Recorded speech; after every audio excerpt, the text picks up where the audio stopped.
Hey friends, welcome back. I am Jason, and we've got a big election coming up, and inevitably there will be chaos in the streets. Now, I do not care if you voted Republican, or perhaps you have no soul and you voted for the Democrats. Doesn't matter to me. I want us all to be equally prepared, because the more prepared that we are as individuals, the less chaotic the world will become. I'm kidding about the Democrat thing, guys. Relax. It's a joke. Why can't we joke about this stuff anymore? Come on. Ease up a little bit. But seriously, you have no soul. First things first, we need to develop some sort of plan leading up to this election, because depending on where you live, you could encounter more or less problems. If you live in an urban area or even a suburban area, you're much more likely to encounter some civil unrest. What are the most likely scenarios, the most likely problems that might occur after this very controversial election that's coming up? If you live in an urban area, civil unrest is a definite possibility. It's highly likely that it's going to happen in some shape or form in the major metropolitan type areas. Develop some sort of plan to leave those areas should they become unsafe. Develop a travel plan. Make sure your bags are packed with the essentials, which we'll talk about here in just a few minutes.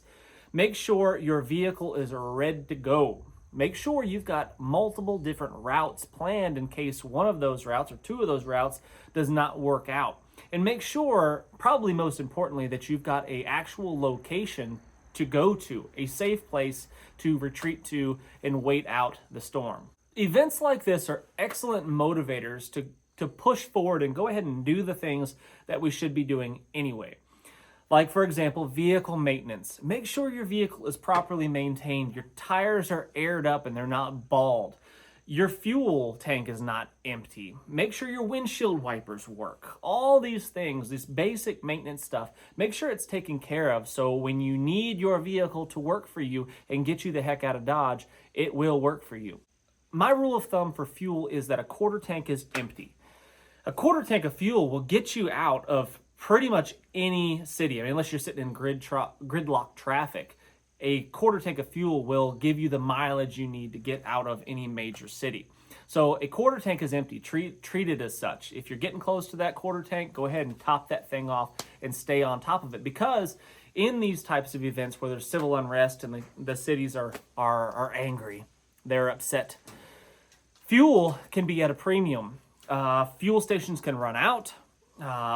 Pumps can be out of service, lots of problems can occur, and you'll have lines wrapped around buildings waiting to get their ration of fuel in these shortages. So don't be one of those people. Make sure that you've got your tank full on your vehicle and have spare fuel as well. Now, my truck is awesome because it runs on used vegetable oil. That's what all that stuff is, and that's what's in that tote right there.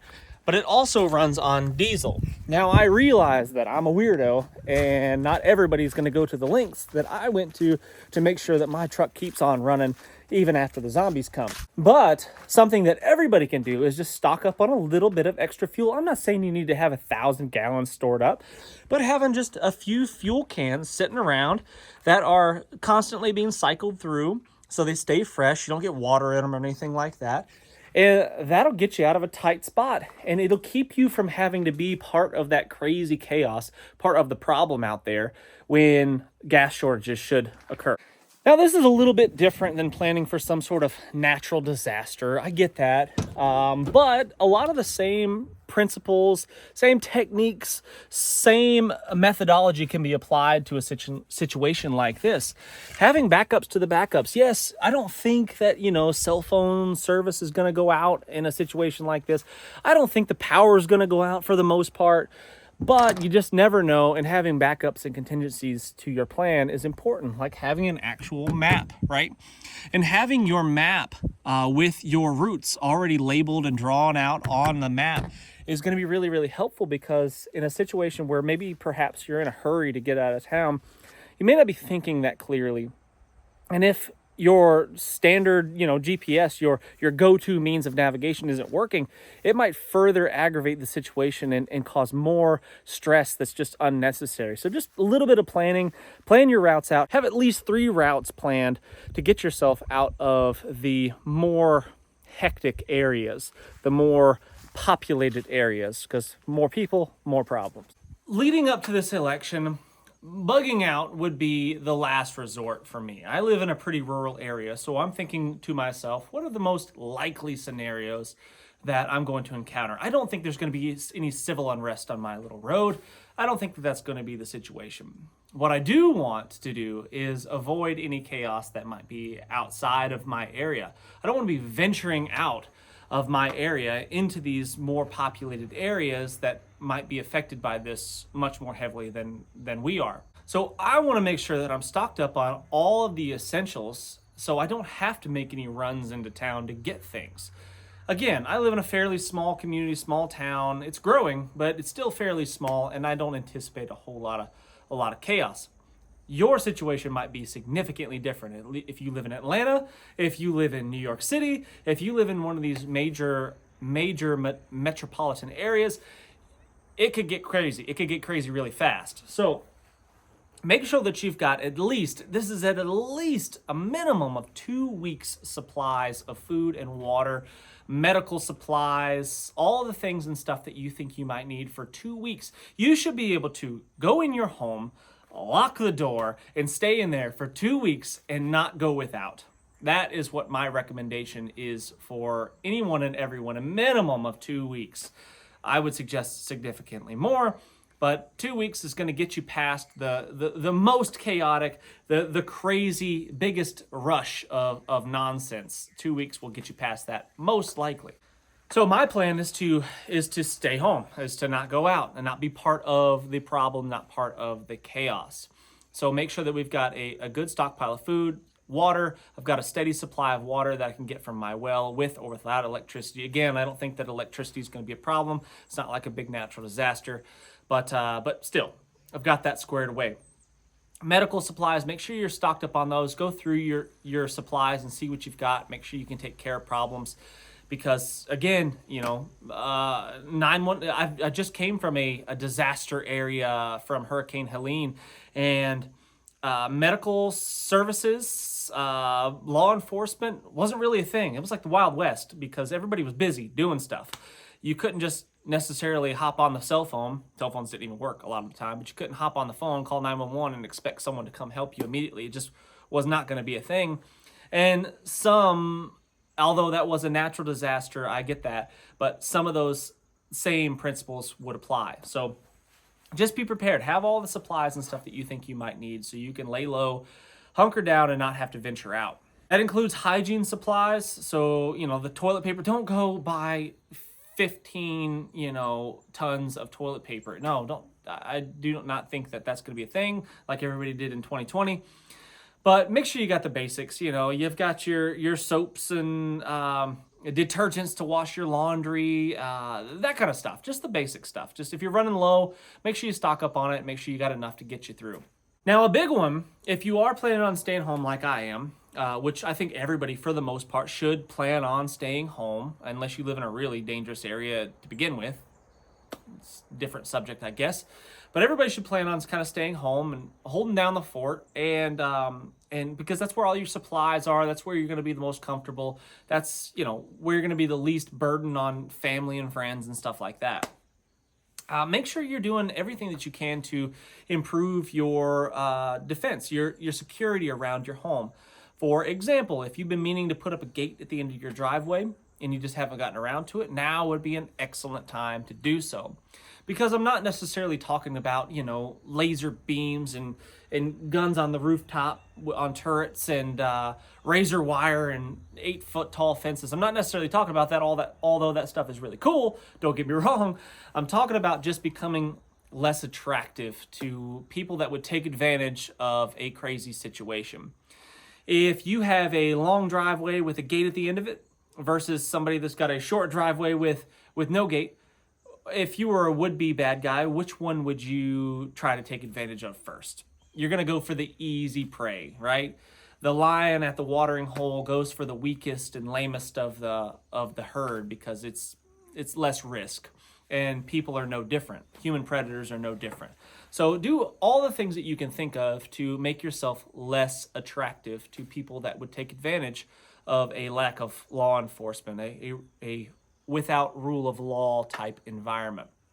Security cameras, even if they're dummy cameras, motion sensing lights, all those things are excellent choices. And I've done videos on the past specifically on home defense and perimeter defense, so check those out if you have not seen those. So we talked about potentially, bugging out, getting out of Dodge if it does become dangerous. You need to be aware of that. You need to pay attention to your environment. As this election gets closer and as the election comes to an end, we need to be paying attention to our environment. And if you live in one of these cities, you need to really be paying attention to the atmosphere around you. Don't bury your head in the sand and just hope everything works out. If you catch wind of chaos coming your way or riots in the streets and it's moving in your direction, you need to have a plan to get the heck out of there as fast as possible. Have your bags packed. Perhaps roads and stuff are going to be blocked and traffic's going to be crazy and maybe you'll be on foot. Have a bag packed with the essentials, basic camping supplies, a few days worth of food, water purification devices. I recommend a Grail. Grail water filters it's probably my favorite one. I like Sawyer's as well, but Grail water filters are probably my favorite because it's your water bottle as well. I trust it. I've drank a lot of nasty water at a lot of places, and I trust the Grails as far as chemical and waterborne pathogens are concerned. So something like that would be really smart. A basic shelter for you and your family or whoever's going to be traveling with you, a way to keep yourself out of the elements because the weather is getting cooler. If you live in the northern latitudes, it's going to be significantly cooler right now. Our temperatures, I live in Georgia, and our temperatures are, in the 30s. They've already gotten our first frost. So make sure that you've got a way to protect yourself from the elements. And a spare change of clothes, that kind of thing. Just basic stuff, basic camp gear, a way to start a fire, a way to protect yourself. Make sure that is oiled up, juiced up, ready to rock with spare ammo and such. Make sure that you're trained on it. If it's been a while since you've done any type of training, whether that goes for self-defense and or medical care, make sure that you kind of brush up on that a little refresher. That's all. I'm not saying, freak out and get crazy because, in all likelihood, nothing's going to happen in your neighborhood, right? Just as likely as something is going to happen, it might be just as likely that nothing's going to happen. So don't freak out. But it's just smart practice in using events like this to motivate you to get the things done that you should get done anyway. I don't think there's anything wrong with that. So brush up on your training a little bit, medical and first aid and self-defense. So just brush up on it, grease that groove just a little bit. We touched on communications just a little bit. I don't anticipate cell phone towers and such going down. I don't anticipate the power going out everywhere, widespread power outages. I don't think that's going to be the situation, but you never know. Having alternative forms of communication, I think, is also important, and having a system set up ahead of time is going to be important. So it's not good enough just to have one of these, right?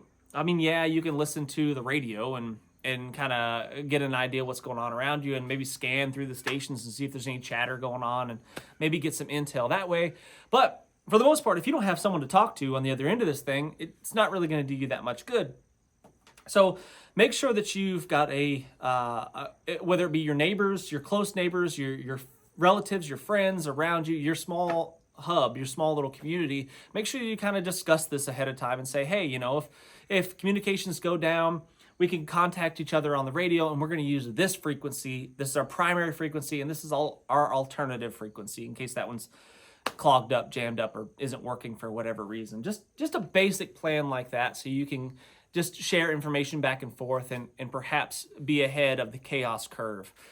A little bit of communication goes a long ways. All right, guys. Well, I really do appreciate you tuning in and watching my videos. I'm really grateful for all of the views, the thumbs up, the subscribing, the sharing is always really helpful. I'm always grateful for each and every one of those. So please continue to do so as we move forward and on all my new videos that are coming out. I'm trying to post a video just about every single day, which is It's a lot of work, but I'm getting it done, and the channel is growing as a result of that. And I'm really grateful. Recently, because of all the Helene, Hurricane Helene coverage and stuff that we've been doing in North Carolina, we've had this huge influx of subscribers. My channel's not quite doubled, but close to it, in a very, very short period of time because of all of that and the success of those videos. And I don't want people to think that I've struggled with this internally quite a bit, as far as trying to take advantage of a bad situation, documenting, filming these people's lives that have been affected by these storms and destroyed by these storms, and profiting from it. And I don't want people to think that that's what I'm all about, and it's definitely not. I have used this platform, YouTube, to raise a lot of money, actually, quite a bit of money, and we've been able to donate shelters. We've bought campers, at least half a dozen so far, campers to house people that have lost everything, lost their homes. We've donated generators and supplies out the wazoo. We've Grail, like I mentioned in the video earlier, Grail Water Filters has sent us a whole bunch of Grail geopresses, and we're going to be giving those out. So I'm really grateful for this platform that I have, that I can speak to you guys and communicate the things that I'm doing and the activities that I'm involved in. And it's just kind of, I didn't plan any of that. It just kind of happened. That's what I was doing. That's where I was. And I wanted to bring you guys along with me and share some of the things that I saw. And I always do my best to tell the truth as best as I know it to be true. These are the things that I saw. It's really important to me to not just talk about hearsay and he said this and that. I heard a guy say this over across the hill, said he did that, and I don't want to talk about that stuff. I really try not to the best of my ability, to the best of my knowledge, because if I didn't see it, and I don't know if it actually happened. And I think you guys should do the same. Don't trust anything on the internet. Don't trust everything that I say, everything that comes out of my mouth. I mean, I feel like I'm a fairly trustworthy person, but I don't want you just to blindly believe everything that I say. If you didn't see it with your own two eyes, then question it.